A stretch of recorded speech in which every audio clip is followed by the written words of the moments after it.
அப்போ எனக்கு எல்லாருக்குமே குழந்தை ஞானஸ்நானம் எங்கள் அம்மா கொடுத்துருப்பாங்க. ஒரு 40 நாள் முடிஞ்சோடனே ஆலயத்துக்கு எடுத்துகிட்டு போவாங்க.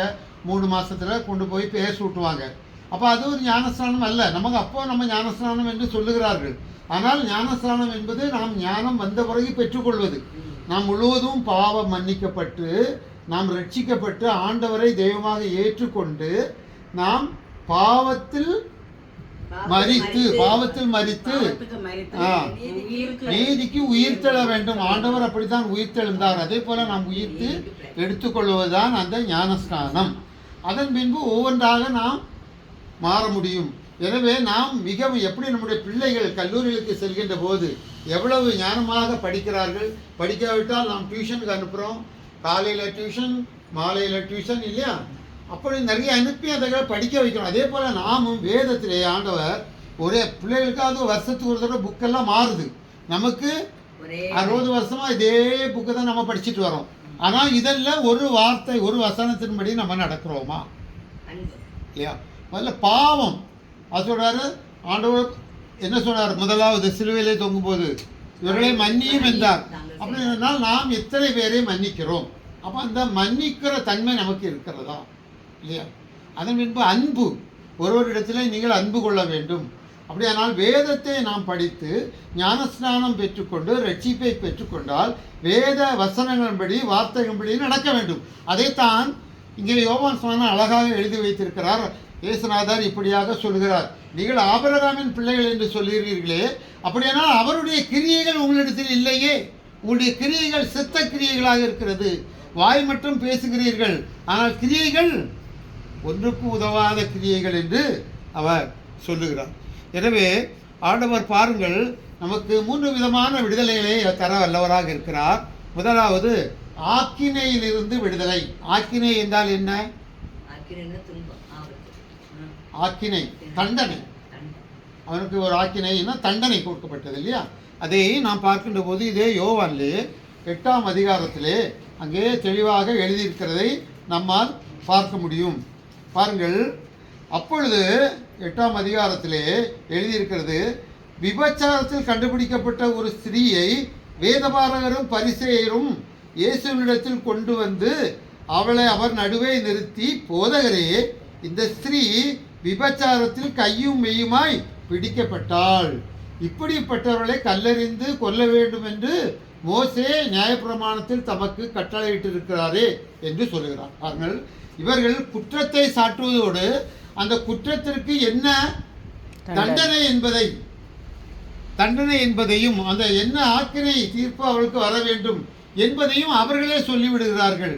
அப்படி என்றால் மோசேயினுடைய நியாயப்பிரமாணத்தை இந்த வேத பாரகர்கள் நன்றாக கற்று வைத்திருக்கிறார்கள் இல்லையா? இன்றைக்கும் நம்முடைய சபைகளிலே அநேகர் வேத வசனங்களை கற்று வைத்திருக்கிறோம்.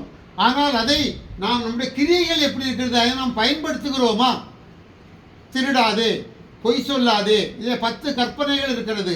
அது எந்த கற்பனையை நாம் கை கொள்கிறோம்? பிறன் பொருளை இச்சியாது இருப்பாயாக. அந்த கற்பனைகளை நாம் கை கொள்கிறோமா? ஆண்டவர் 2 கற்பனையாக கொடுத்தார், நீங்கள் மற்றவர்கள் மீது அன்பாக இருக்க வேண்டும். அப்போ அந்த அன்பு கொள்ள முடிகிறதா? இங்கே அந்த அன்பு இல்லாதபடினாலே அங்கே கொண்டு ஆண்டவருக்கு முன்பாக நிறுத்து என்ன சொல்கிறார்? நீர் என்ன செய்ய பார்ப்போம். ஏனென்றால் நியாயப்பிரமாணத்தில் மோசே இப்படி சொல்லியிருக்கிறாரே என்று சொல்கிறார்கள். ஆனால் ஆண்டவர் என்ன செய்கிறார் பார்த்தீங்களா? அவள் பாவி, விபச்சாரத்தில் கண்டுபிடிக்கப்பட்டவள், அவளுக்கு ஒரு ஆக்கினை தீர்ப்பு மரண தண்டனை, கல்லறிந்து கொல்ல வேண்டும். பழைய ஏற்பாட்டிலே எழுதி வைத்திருக்கிறது, கல்லறிந்து கொல்ல வேண்டும். ஆனால் அந்த ஆக்கினை தீர்ப்பில் இருந்த ஆண்டவர் அவருக்கு எவ்வளவு விடுதலை கொடுக்கிறார் பாருங்கள். அங்கே உங்களிலே குற்றம் இல்லாதவன் முதலாவது கல்லெறிகிறார். அதுவரை யாருக்குமே ஒன்றுமே தெரியல. எல்லாரும் இவன் தான் குற்றவாளி, நாங்கள் எல்லோரும் குற்றவாளிகள் அல்ல என்று தங்கள் கையிலே கற்களை எடுத்து வைத்து ஆயத்தமாக இருக்கிறார்கள் எறிவதற்கு. ஆண்டவர் இப்படி ஒரு வார்த்தையை சொன்னதும் கற்கள் ஒன்றும் அந்த ஸ்திரீயின் மேல் விழவில்லை, எல்லா கற்களும் தரையிலே விழுகிறது. ஆனாலும் அந்த ஸ்திரீயை பார்த்து அவர் சொன்னார், இனிமேல் பாவம் செய்யாது. அப்படியானால் பாவத்தினாலே என்ன வருகிறது? தண்டனை வருகிறது. அதாவது ஆக்கினை தீர்ப்புகள் கிடைக்கிறது. அந்த பாவம் செய்யாதிருக்க வேண்டும் என்பதை அவர் சொல்லி, இனிமேல் நீ பாவம் செய்யாதே என்று அங்கே சொல்லி அனுப்புகிறார். இரண்டாவதாக நாம் பார்க்கின்ற போது இதில் ஆக்கினையிலிருந்து விடுதலை, அந்த ஸ்திரீக்கு விடுதலை கொடுக்கிறார். ரெண்டாவது சரீர கட்டுகளிலிருந்து விடுதலை. இதை நாம் விரிவாக பார்க்க முடியாது, நேரமில்லை. அப்போஸ்தலர் 13ஆம் அதிகாரத்திலே அங்கே 2 பேர் பிடிக்கப்படுகிறார்கள், பவுலும் சீலாவும். இவர்கள் சிறைச்சாலையிலே வைத்து கட்டப்படுகிறார்கள், கைகால்கள் கட்டப்படுகிறது. அவர்கள் சோர்ந்து இருக்கவில்லை, அவர்கள் அழுது போகவில்லை, அவர்கள் மகிழ்ந்து தேவனை எங்கே கீர்த்தனம் பண்ணி பாடுகிறார்கள். அந்த சிறைச்சாலையிலே இருந்து ஆண்டவரை துதித்து, ஆண்டவரே நாங்கள் உமக்கு ஊழியம் செய்தோமே, எங்களை இப்படியா நீர் படுத்துவது பாடு என்று கேட்கவில்லை. ஆண்டவரை புகழ்ந்து ஆண்டவருக்கு ஆராதனை செய்கிறார்கள். அப்போது அங்கு என்ன நடக்கிறது பாருங்கள். அந்த சரீரத்தில் கட்டப்பட்ட கயிறுகள், அவர்கள் அங்கு கட்டப்பட்டு வைத்திருந்த கயிறு கட்டுகள் எல்லாம் அறுக்கப்பட்டது. எனவே நீங்கள் வீடுகளிலே, நீங்கள் ஆலயங்களிலே பாடுகின்ற போது, ஆண்டவரை புகழ்ந்து ஆண்டவரை ஸ்தோத்தரித்து பாடுகின்ற போது, நம் உடலில் உள்ள கட்டுகள், நம் குடும்பத்தின் மேல் உள்ள கட்டுகள் அறுக்கப்படும் என்பது உண்மை என்பதை தெளிவாக யோவான் ஆக்கியோன் அழகாக சொல்லியிருக்கிறார். எனவே தேவ ஜனமே, நீங்கள் வீடுகளிலே ஜெபியுங்கள், பாடலை பாடுங்கள். சத்துருவானம் வெட்கப்பட்டு போகும்படியாக நீங்கள் உங்கள் சத்தங்களை உயர்த்தி வீடுகளிலே பாடல்களை பாடி நாம் ஜெபிக்கின்ற போது நமக்கு அந்த சரீர கட்டுகளிலிருந்து ஆண்டவர் விடுதலையை தருவார். மூன்றாவதாக பார்க்கின்ற போது அடிமைத்தனத்திலிருந்து விடுதலை. அப்போ அடிமைத்தனம் ஒரு விடுதலையாக இருக்கிறது. யாராவது சொல்ல முடியுமா எங்கே அடிமைத்தனம் வந்தது, எப்படி விடுதலை கிடைத்தது? பார்வோன் அடிமை அவர்கள் முதலாவது எங்கே அடிமையாக கொடுக்க, எகிப்திலே அடிமையாக்கப்பட்டார் இல்லையா? அப்போ இவர்களுடைய வேலை செங்கல் சுடுவது வேலை. அதுக்கு சிலர் அங்கே செங்கலுக்கு அந்த மண்ணையும் அந்த வைக்கோல் எல்லாம் கொண்டு கொடுப்பாங்க. அப்போ இவர்கள் அடிமையாக்கப்பட்டு விட்டார்கள். இஸ்ரவேல் ஜனங்கள், ஆண்டவருடைய பிள்ளைகள், இவர்கள் எங்கு அடிமையாக, அங்கே பார்வோன் இடத்திலே இல்லையா, அது எகிப்திலே அடிமையாக இருக்கிறார்கள். இப்போது ஆண்டவர் ஒரு ஆளை தெரிந்து கொள்ளுகிறார், ஒரு மோசையை அங்கு தெரிந்து கொள்ளுகிறார். அவன் நான் அதற்கு லாயக்கு இல்லை என்று சொல்லுகிறான். இவ்வளவு ஜனங்களை நான் வழிநடத்தி வர முடியாது என்று சொல்லுகிறான். ஆனாலும் அவன் மூலமாக ஒரு விடுதலை அங்கே கிடைக்கிறது. அப்போ அந்த அடிமைத்தனத்திலிருந்து விடுதலையை கொடுக்கிறார். ஆனாலும் மோசே கானானுக்குள் பிரவேசிக்கவில்லை. யார் அங்கே பிரவேசித்தது? யோசுவாவும் அவர்கள் அங்கே பிரவேசித்தார்கள் இல்லையா? அப்போ அந்த விடுதலை அங்கே யார் மூலமாக கிடைத்தது? மோசே மூலமாக ஒரு விடுதலை கிடைத்தது. இப்போ அடிமைத்தனத்திலிருந்து ஆண்டவர் விடுதலையை கொடுத்தார். இனி நோயிலிருந்து விடுதலை. அநேகர் நம்மை நோய் தாக்குகிறது. நோய் இல்லாதவங்களே இல்லை. இன்றைக்கி உலகம் அன்றைக்கி நல்லா இருந்து ஒன்றுமே இல்லை. அன்றைக்கி நல்லா இருந்து யாருக்கும் நோயே இல்லை, மருந்து கடையே கிடையாது. வீட்டில் ஆகாரத்தை மட்டும்தான் உண்ணுவார்கள், கடைகளில் சாப்பிட மாட்டார்கள், நோய் இல்லாமல் இருந்தார்கள். நம்முடைய மூதாதையர்கள் அவர்கள் பெரிய பனைமரங்களை வெட்டுவார்கள், வயல் அறுவடை செய்வார்கள். அவர்கள் எப்படி இருந்தார்கள்? புஷ்டியாக இருந்தார்கள் இல்லையா?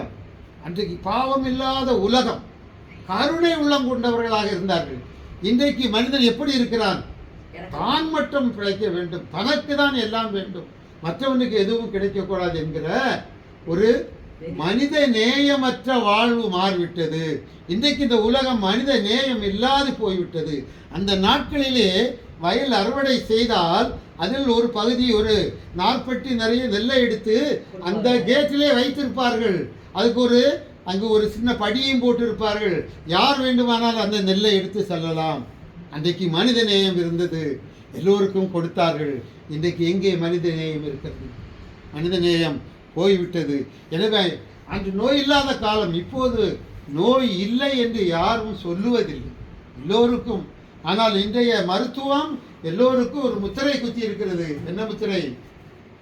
சர்க்கரை நோய் என்ற முத்திரையை யாரை கேட்டாலும் சாப்பிட்டியான்னு கேட்க வேண்டியதில்லை. ஒன்றும் சர்க்கரை இருக்குதா, சர்க்கரை எத்தனை % இருக்குது அப்படின்னு கேட்க வேண்டியிருக்கு இல்லையா?